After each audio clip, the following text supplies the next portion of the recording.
and a fancy background.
Okay. Kevin, are you there?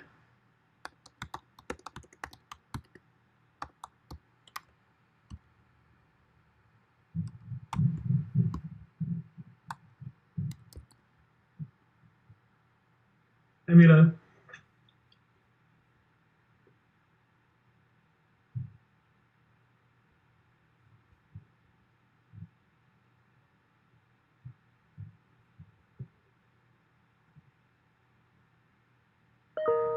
Hi, Alan. Hi, Alexander. Hi, everyone. Is there sound? I can hear you, Emila, yes. Can you hear me, Alexander? Yes, I can hear you, Alan, too. Okay, good. I brought cookies for everyone. Pass me a few. Yeah, look fun. I can't hear anything. Ah. We can hear you. Yep. Hi, Kevin, are you back?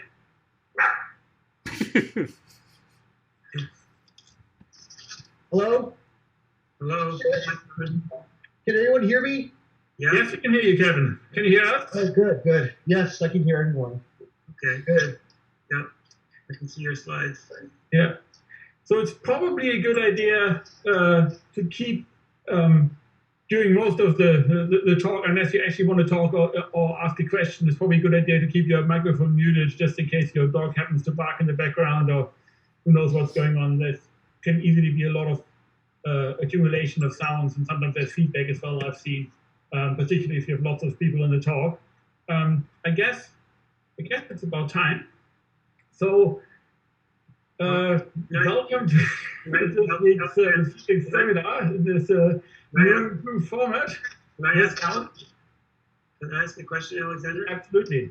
How do we interrupt with a question if we have one? What we sort of doing, if you have your video on, you can just wave and hopefully we'll see you and Kevin will stop, and otherwise feel free to just say something to interrupt the question. And that was our idea. We're going to see how well this works, but we think that should work. So if you have a question, just speak up, raise your hand, and if you don't get a reaction, just speak up, and then you'll notice that. Okay. Is everybody online now? And Mila, is your sound working now? Yep. Mm-hmm. Okay, good. So, well then, without further ado, okay, Kevin, do you want to make your presentation full screen? Yes. Excellent. Okay, so without further ado, we're going to introduce KevinGima, a very student in the physics department, who's going to tell us about his research today about excited state dynamics in one-dimension thermoelectric materials. And without further ado, I'll just pass it on to you, Kevin, and just keep an eye out for people who might have questions and might want to ask something.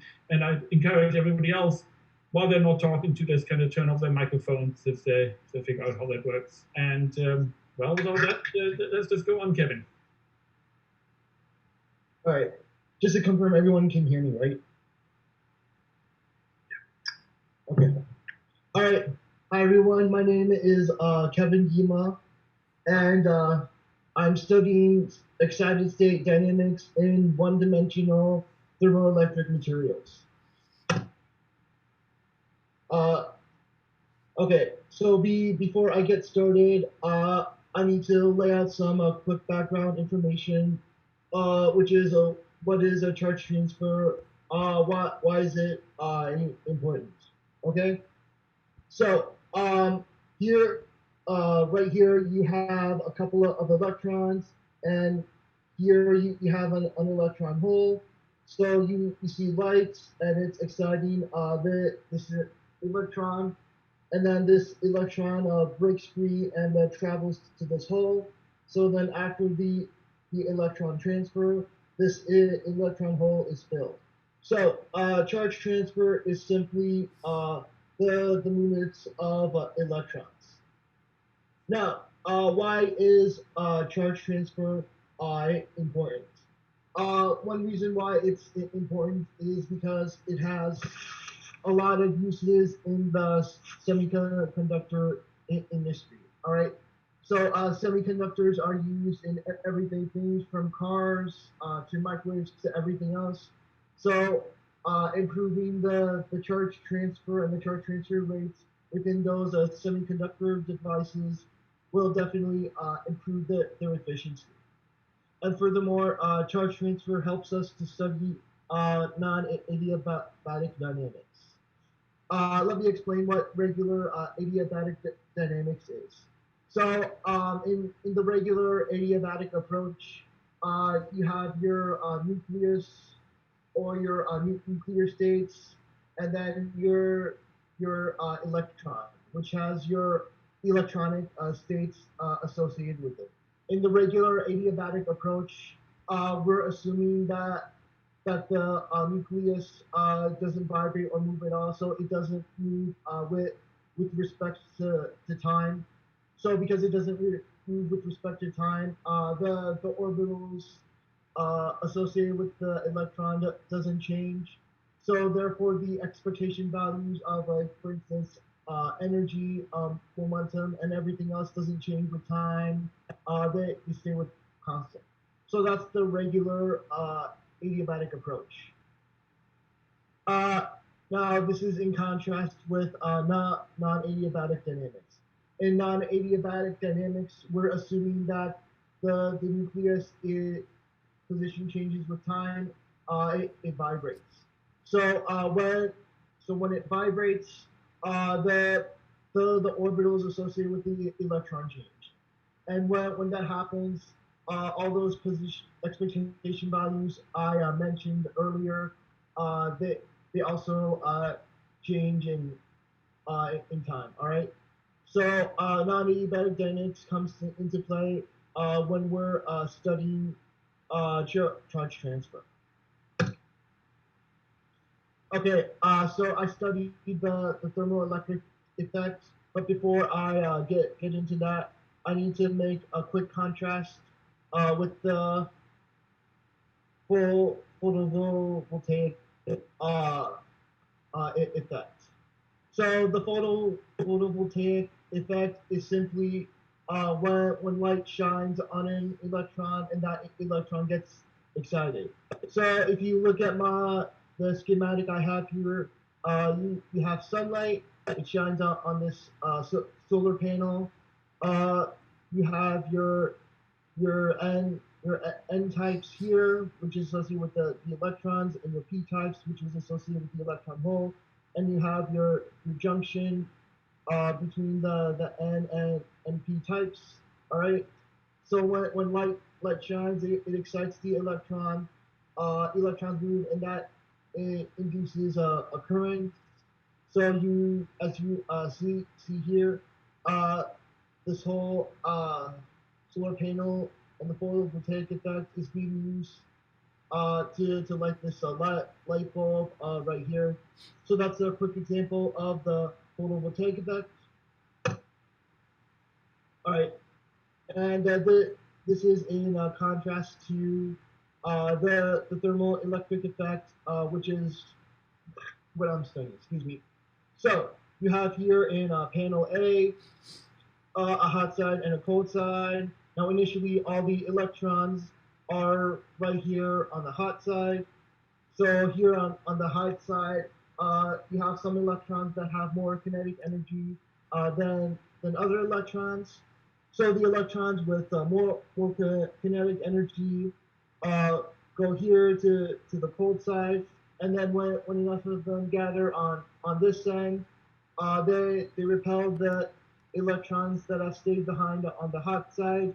So you have electrons on the cold side right here and the hot side right here. So because you have two electrons on both sides, they induce a voltage between them, and then that can be used to power a current. So panel A is the thermoelectric effect, and then panel B shows the whole thermoelectric apparatus, and that's being used to power an electric circuit with the resistor right here. So this whole thermoelectric apparatus is supplying a voltage. Okay, so now that I got the background information out of the way, I can talk about what specifically I'm studying, which is lead telluride nanowires. So I'm studying lead telluride nanowires. Now some of you might be thinking, we can use lead telluride thin films. Why don't we use them?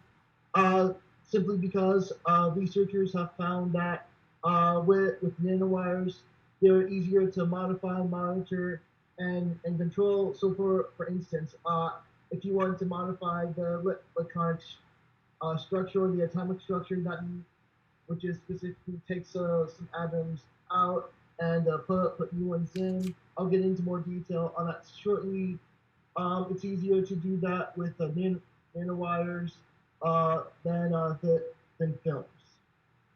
All right, and these nanowires have been widely researched as a potential thermoelectric material. So over the past 5-10 years, a lot of researchers have looked into lead telluride and nanowires, and they show a great promise as a potential thermoelectric material to be used in semiconductors. Just to give you a quick example why, you have the conventional band gap for our currents of semiconductors. They're around 1.5 electron volts. But however, the PBTE band gap, PBT is lead telluride. The band gap is around 0.32 electron volts at 300 Kelvin. So that is a big difference. The band gap is smaller, and that's a really good thing. So that's one of the main reasons why lead telluride nanowires are being looked at. However, many challenges remain in studying these things. Doping any material. Wait, I should back up by saying that even though there's a lot of potential these lead Telluride nanowires. I'm sorry, does someone have a question? Okay, I'll keep going. I thought someone had a question. Can you explain what is conventional band gap? I'm sorry, can you say that again? What is conventional band gap? That's simply the band gap of the regular semiconductors we have today.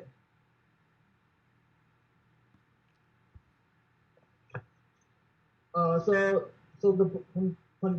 the conventional band gap range I've shown here is what a typical semiconductor will have. And by contrast, the band gap of lead Telluride is only 0.32, 0.33 electron volts. So because it has a shorter band gap than your average semiconductor, it has a lot of potential to be used in semiconductor devices. Does that answer your question? Yes, I mean, we can get back to this later, but please go ahead. Okay. Yes. All right. So any challenges remain. Simply, even though there's a lot of potential, researchers have found it very difficult to actually apply lead Telluride nanowires to typical semiconductor applications. This is because there's a lot of challenges in the design process of these nanowires. One thing researchers are looking at to improve the efficiency of a charge transfer in lead Telluride is doping. Doping any material modifies its electronic properties. So the reason we're looking at doped lead Telluride nanowires in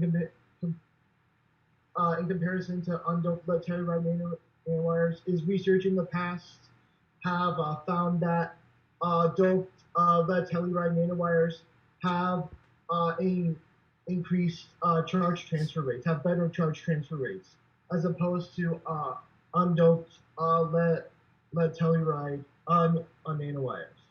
So that's the reason I'm also looking at lead Telluride nanowires. I mean doped lead Telluride nanowires.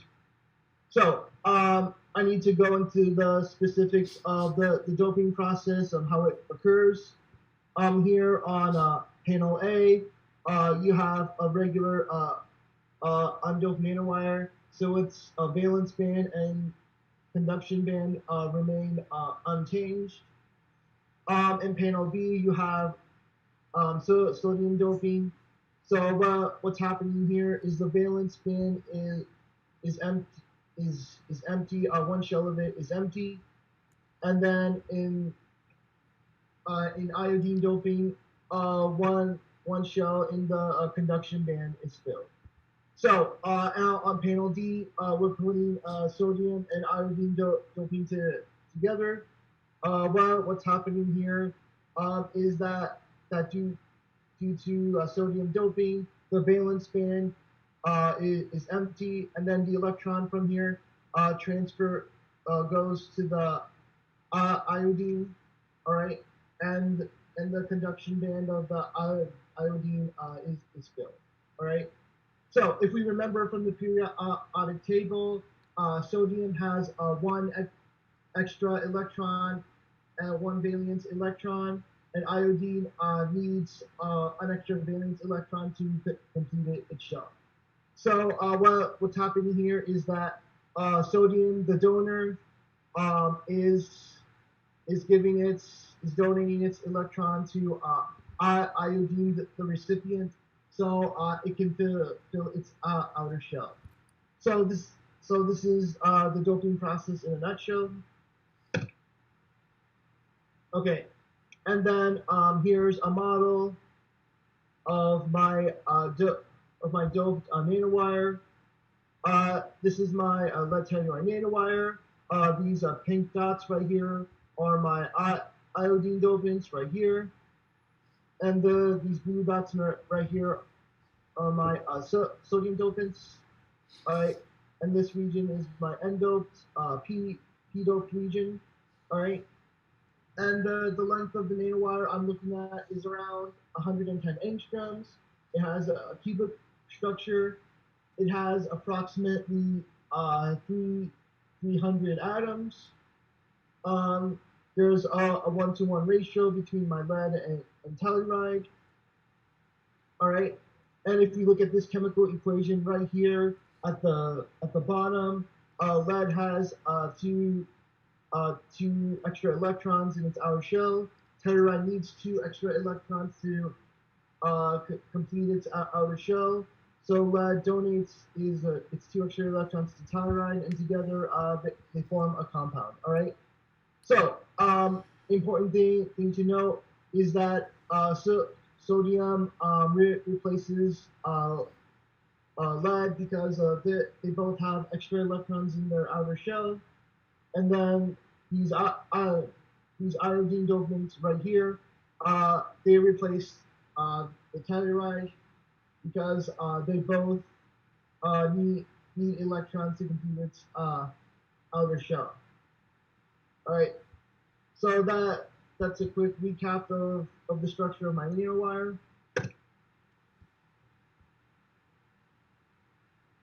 Okay, now let's take a look at my methods.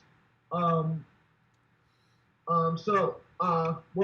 the first thing I did was I used density functional show theory right here.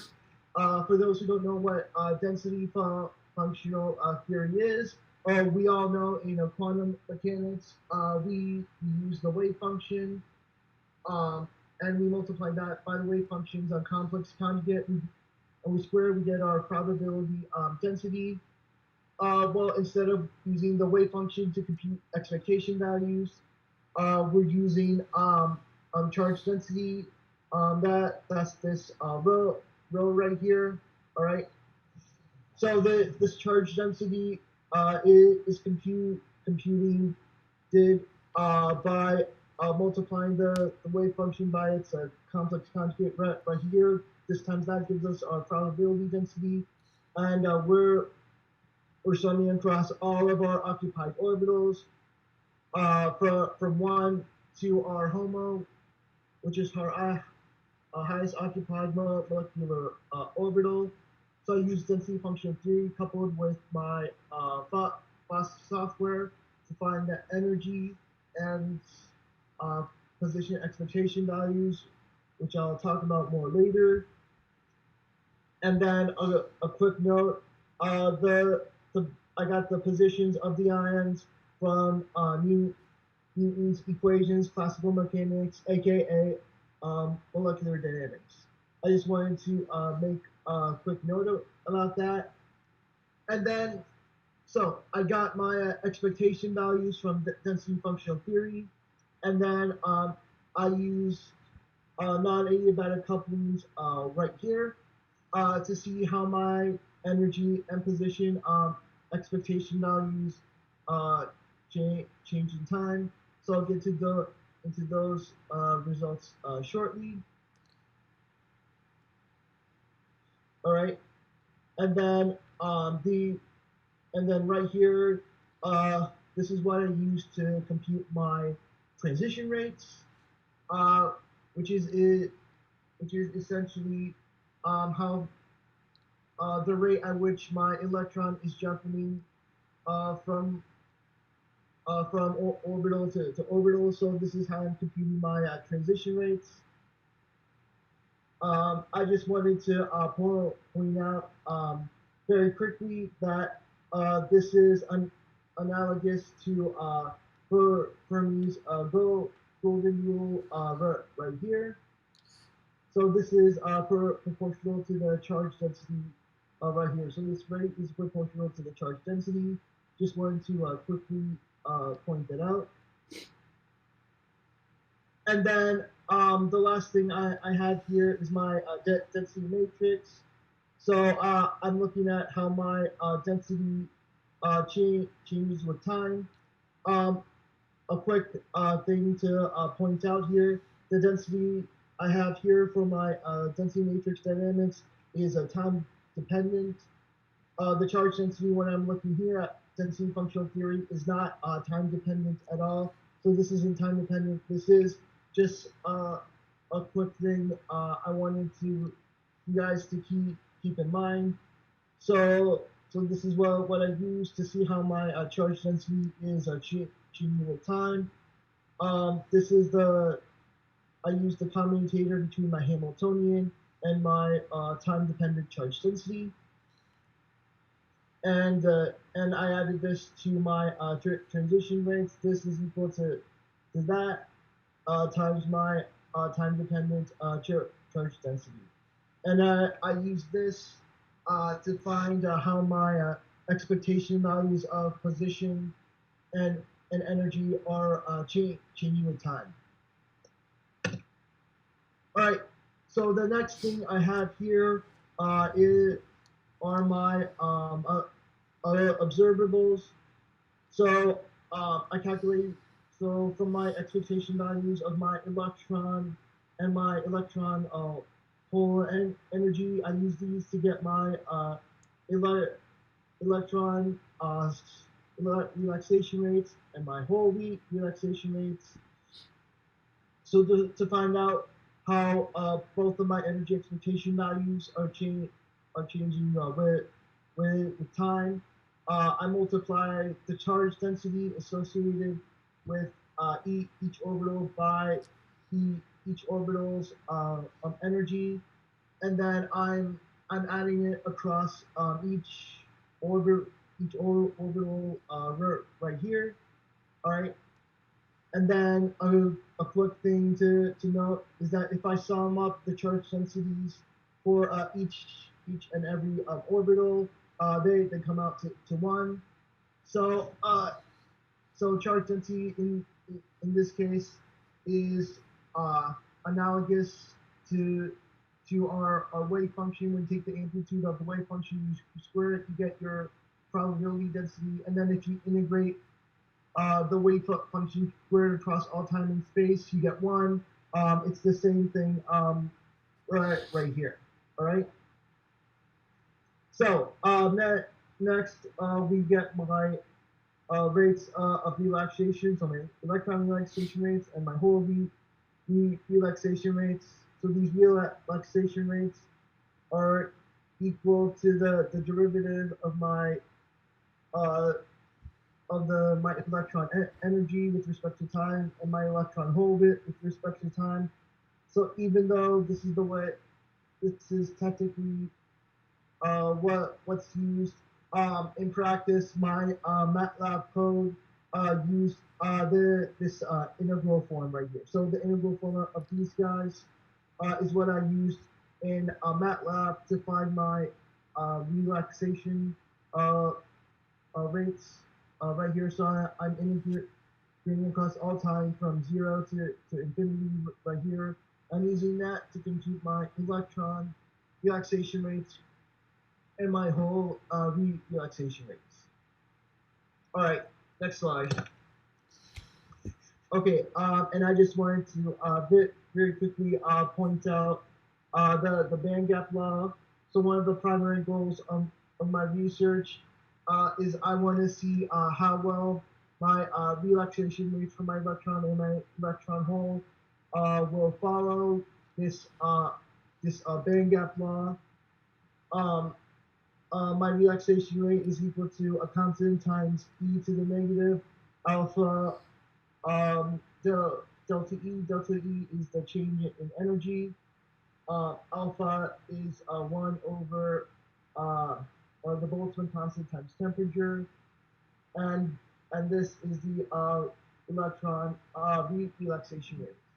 So as stated, one of the primary goals of my research is to see how my relaxation rates follow this band gap law. Okay, so so now for my results, the first thing I have here is my density of states. So right here is my doped nanowire, and here is my undoped nanowire, valence band, conduction band, valence band, conduction band. One thing I have to point out is that I'm not positive that the widths for these two graphs are equal. So when I review the research I have so far, I have to redo these, make sure that the widths for these two graphs are equal, so that these density of states can be compared properly. And I just wanted to very quickly note that the band gap states come from the Dovins. All right. And then right here is my absorption spectra. Right here is my undoped nanowire. Excuse me, right here. And then on my right hand side is the absorption spectra for my doped nanowire. I just wanted to point out that this transition number 1, which is right here, is dark. This is essentially congruent with the expected results, since the electron is transitioning to a higher energy orbital right here. These absorbed photons for this transition right here show up as a dark transition because the photons of these wavelengths have been absorbed. Okay, so I just wanted to very quickly point this out right here. Okay, and here is my fluctuation graph, or in other words, how the energy of my constant orbitals change as a function of time. So I took this when the temperature was 1,000 Kelvin. All right, here we have my conduction band and valence band, and where my mouse is hovering, that is essentially the band gap. All right. Now an interesting thing happened. So look at here. You have your band gap at time equals 0. However, as time goes onward, this band gap gradually closes until it essentially becomes 0. All right. Okay, so we know that the position of the nucleus changes with time, so it's dependent on time, and we know that the energy of each orbital right here is dependent on the position of the nucleus. So by applying the chain rule, we know that the energy is dependent on the nucleus's position. All right. So that's why we see here that the band gap is changing with time. All right. So the next thing we have here is my red field tensors. So when I was talking about transition rates in the methods sections, I got these results right here, which shows the transition rate for each orbital transition. So you have orbitals on the x and y axis right here, and then on the z axis is a transition rate. So it's the transition rate for one electron going from orbital I right here to orbital J here. All right. So the first thing we notice is that the graphs here show a positive correlation between the temperature and transition rate. If we look here at the 300 Kelvin graph, we see here that the transition rates uh, for uh, for orbitals near the HOMO and NUMO are close to zero, or they're not as high as the outliers here from the HOMO and NUMO. However, we see that as the temperature increases, so 300, 500, 700, 900, 1100, we see here that this graph gradually closes until there's no band gap there whatsoever. So this agrees with what my previous graph shows.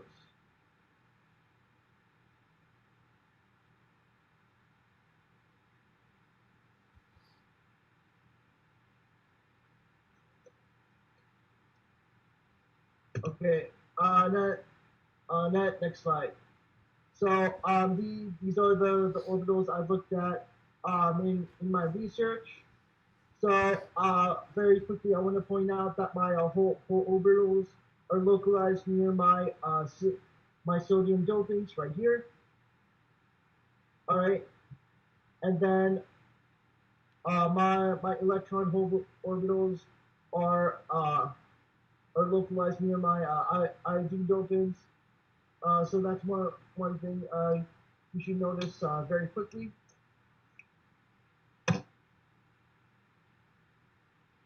Okay, and then here is my waterfall graph. Here's how my probability density change, how it changes with energy and atomic distance. So here we have my conduction band and my valence band, and I calculated my probability density with this equation right here. So it's simply taking my wave function squared and then integrating it over all space will give me my probability density right here, or in other words, my charge density. Okay, the next thing I'm gonna get to is my charge density distribution, specifically how they change with energy. All right. If you look at my 300 Kelvin graphs right here, they're essentially horizontal lines. So you see no change with respect to time. The energy just remains constant. However, as the temperature increases, um, you see that the energy changes with time, and it even starts to change faster. One thing I want to very quickly point out is that there might be some error with my 500 and 700 Kelvin graphs. So the energy differences between my electron and my electron hole for 500 and 700 are unexpected. So I need to do more research and to find out whether these results for these two temperatures are due to human error or whether they are legitimate findings.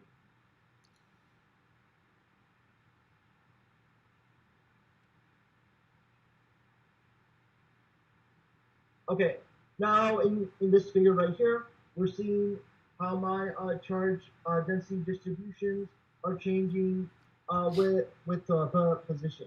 All right, so one thing you see here is that all my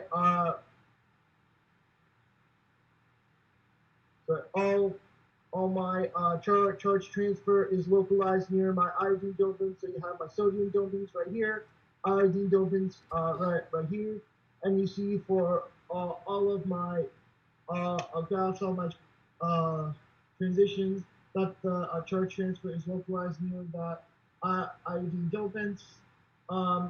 This is in line with our expected results, since an electron is uh, since our sodium atom is acting as our donor and our iodine atom is acting as a recipient. The charge transfer should go towards the iodine. The electron should be moving towards the iodine. So that's in line with our expected results. Also, if you look at these graphs, the magnitude of the charge transfer increases with temperature.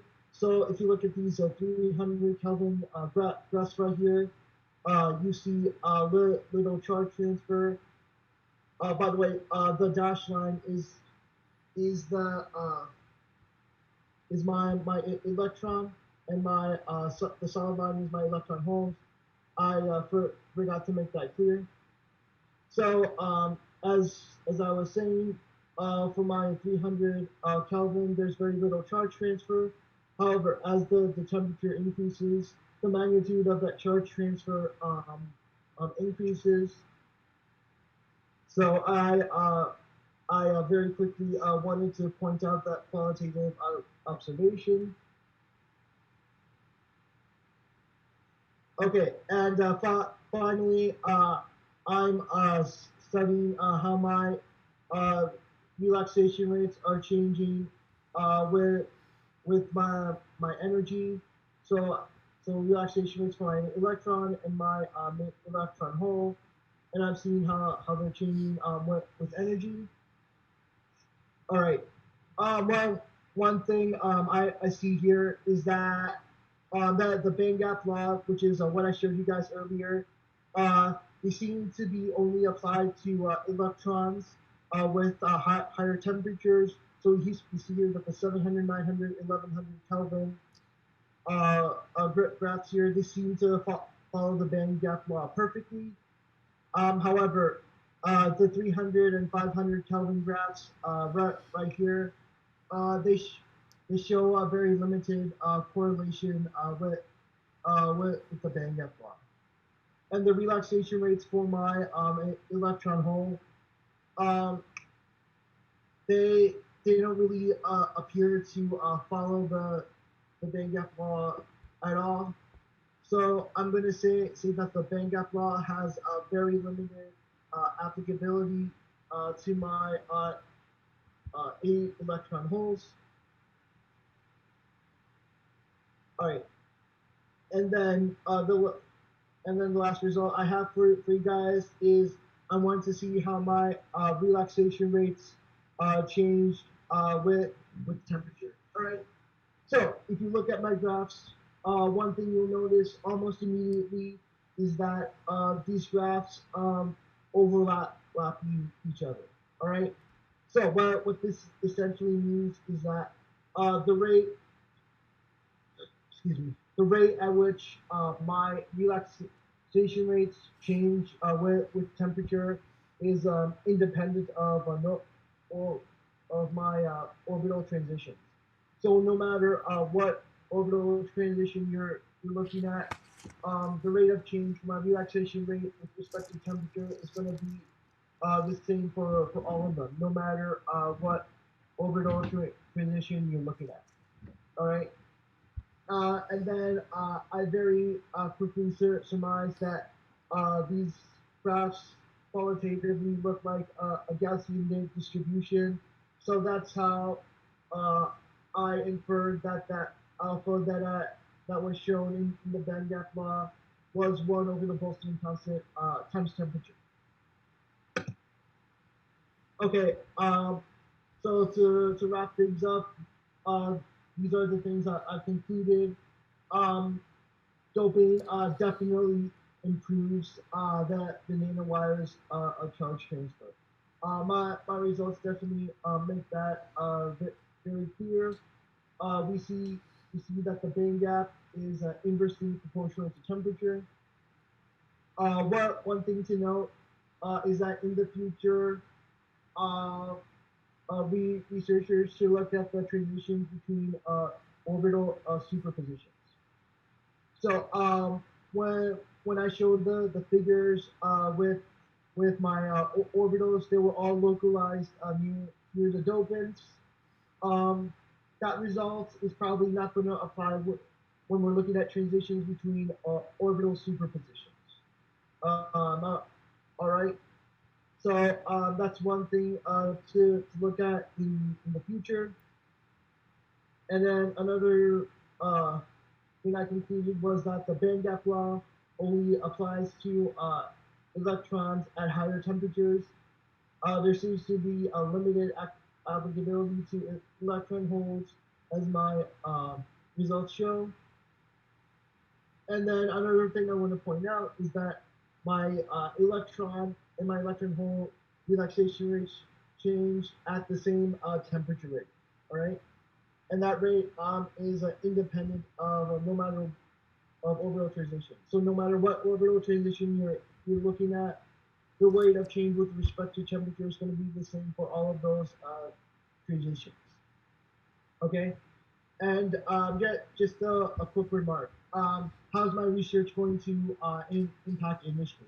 Okay, um, in, in the past, researchers have had to perform experiments to find the relaxation rates of these nanowires. And they would take a lot of time and effort. So if I can show that this band gap law applies to relaxation rates in even a limited number of cases, it can save researchers a lot of time and effort in those specific cases. And they can just compute the relaxation rates using the band gap law. And that concludes my talk. Thank you very much. Any questions? Thank you, Kevin. That was great. Thanks for being a guinea pig for our first online talk. Yeah, let's open it up for questions if any questions people might have. Yes, Khan. Right. So my question is about the band gap. Are your calculations sensitive to the value of the band gap? Now, I raise this issue because certainly the band gap value that obtained in your calculation is wrong because you did not include spin-orbit interaction. So without spin-orbit interaction, you significantly overestimate the band gap.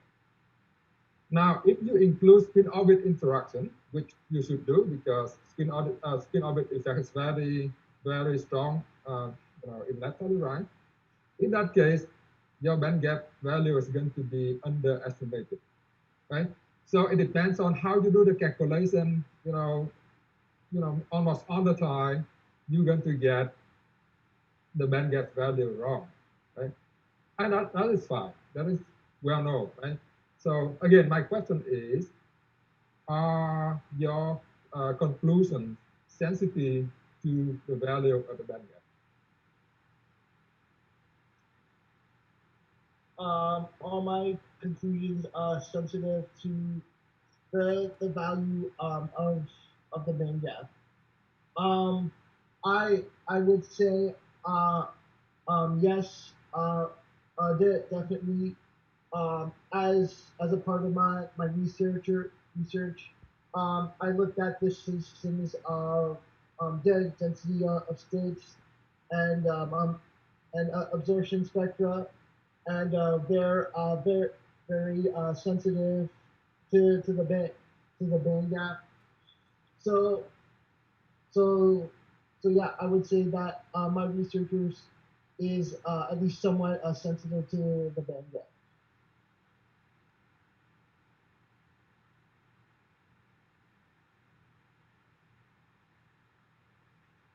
Any other questions?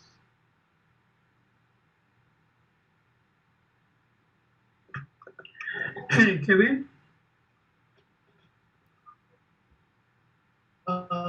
Yeah, hello. Yes, Braden. Yeah, I got a question after seeing your energy band diagram.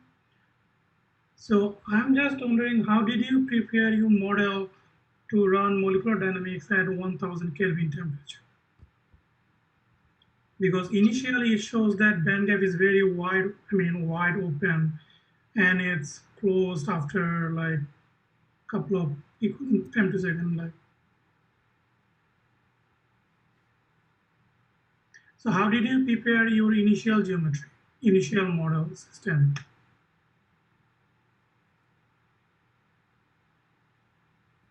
Okay, so in molecular dynamics, I initially heated it to 1000 degrees Kelvin for my molecular dynamics.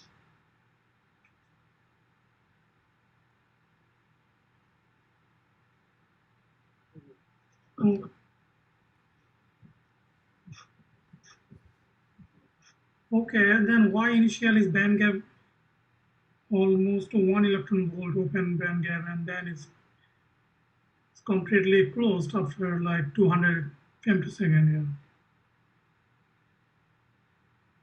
I'm not 100% sure about the reason at this point, but I have some initial guesses, and this is my guess. So I'm not sure if it's right or not. I have to discuss it with my colleagues. So I know. So in initial temperatures, there's almost no energy for that electron. All right, so the electron has less energy at lower temperatures. All right, but then as the temperature increases, the electron gets higher energy, so it can reach more orbitals. And what I'm saying is corroborated by these red field tensors. So at 300 Kelvin, you see that the rates are the transition rates are very low for orbitals near the band gap. However, as the temperature increases, we see that the transition rates for those orbitals subsequently goes up. So my best educated guess is that as the energy increases, the electron gets more energy. That's my best guess. But I have to look into it more and discuss this finding with my colleagues. Okay, thank you. I had a similar question. Just to get initial state. So the initial state, is that like the 0 Kelvin lattice that you use?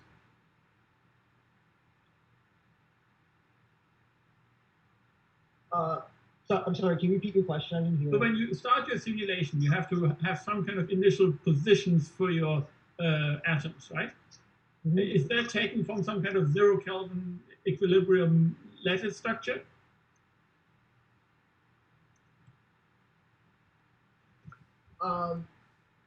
I'm not 100% sure.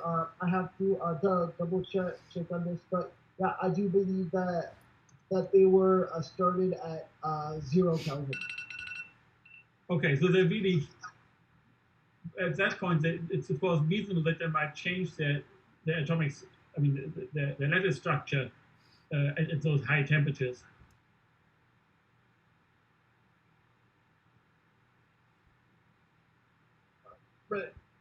Right. The lattice structure, I mean, should change at those higher temperatures, I believe. Mm-hmm.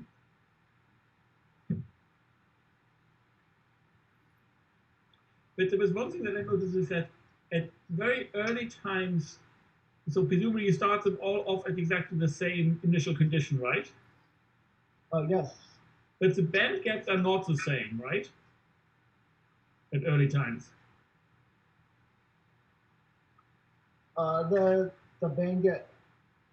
Mm-hmm. You mean for this figure at 100 degrees Kelvin? I mean 1000 degrees Kelvin. Yeah, but I mean at time 0, the band gaps of the different systems at different temperatures are different, right? Yeah. So what's the reason that of that temperature dependence of the band gap?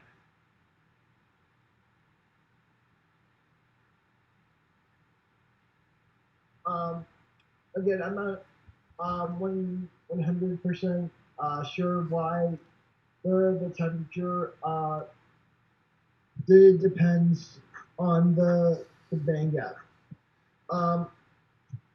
So the best guess, the best educated guess I can make is that at higher temperatures, the electron somehow acquires more energy, and then that band gap closes.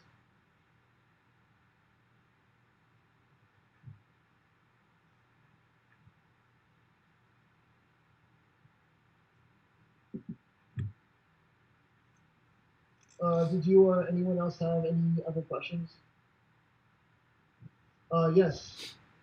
By the way, I can't see your hand, so just feel free to speak up. Yeah, I got a smaller comment. I mean, the research you're doing is very interesting. You know, that electron relaxation rates, etc. I think it's interesting in the field of thermoelectric. Are you thinking about applying the method to a similar system? Because I can see a lot of potential issues with the system you are working with. Lead telluride is not easy to deal with. You know, with spin-orbit interaction, you know, and then you had the nanowire, which, you know, your results and conclusion may be sensitive to the size and the shape of the nanowire. So a lot of factors going to play a role in here. So I'm wondering if you want to apply your methods to a simple bulk system. You know, thinking about just bulk silicon or a simple semiconductor. I would just first to test the methods to be sure that everything is working properly before you apply to a very complex system like lead telluride nanowire. So you're saying I should apply the band gap law to simple metals, just to ensure that they fit with those simple systems, and then when I make sure they do, then you're saying that I should try and see if I can apply this to lead telluride. Is that what you're saying? Yeah, I mean, what I meant was, you know, apply it to a similar system. Let's say silicon, germanium, or something something similar again, like telluride nanowire. Because, as I said, I see a lot of issue with doing, you know, calculation with lead telluride nanowire, right? Because it depends on how you design the calculation, how you design the nanowire. The outcomes can be very different.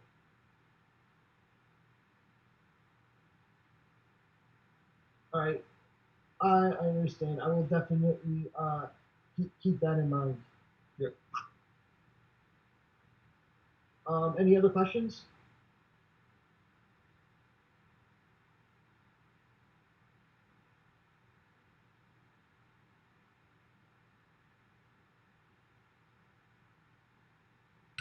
Anyone else? So if there are no other questions, then I think we should thank Kevin again, even though he can't hear our applause. It's a very nice talk. Thanks again for volunteering for this first, well, you were, I guess, volunteered by NDSU in the closure to this, yay. All right. Very good. Thanks again for having me, everyone. Yes. That sounds good. And I guess Kevin will stick around for a couple of minutes if you have any private talks to him. Other than that, I think we can close the seminar. And well, thanks everyone for joining the seminar. And I hope it was a decent experience for everyone.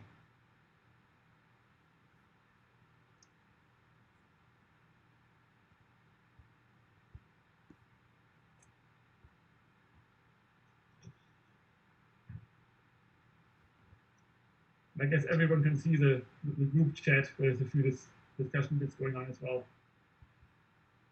Oh, and before we completely close, while you're still there, if you have any comments about how we can improve the the seminar presentations, that would also be well received, because obviously this is the first time we've done a Zoom seminar. So if you have any comments on how we can organize this better, that would be much appreciated. Well, so thanks everyone for joining in, and it's good to see you all.